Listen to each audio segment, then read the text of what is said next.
CM news. দাবেদারি নয়, ভুয়ো খবরও নয়, চেপে রাখা সত্যের খোঁজে। পরে নওয়াবাদ গ্রামের অঙ্গনারী ঘরের অবস্থা শোচনীয়। ভাঙড় ২ নম্বর ব্লকের অধিকাংশ অঙ্গনারী কেন্দ্রের অবস্থা ভালো নেই। তেমনি অন্যান্য অঞ্চলের মতো পোলেরহাট ১ নম্বর অঞ্চলের নওয়াবাদ চারাবাগান অঙ্গনারী কেন্দ্রের অবস্থা একেবারে দুর্বিষহ ও অস্বাস্থ্যকর পরিবেশ। মাথার উপর গাছের শুকনো ডাল, ঘরের ভিতরে শ্যাওলা জমে আছে, ঘরের কাঠ ও রান্নার দ্রাবৃতি সব একসঙ্গে, যে কোনো সময় দুর্ঘটনা ঘটতে পারে। এই অঙ্গনারী কেন্দ্রের কর্মী শিবানাথ প্রশাসনকে জানালেও কোনো সুরাহা হয়নি বলে অভিযোগ।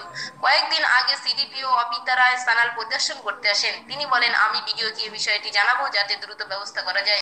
ডালটা ভাঙার জন্য করছে, বলছে কেস করবো ডালটা পাঠিয়ে দিচ্ছে। কতদিন এরকম আছে? ওই বৈশাখ মাস থেকে এরকম হচ্ছে। আপনার কে পড়ে? নাতি পড়ে, দুটো নাতি রয়েছে।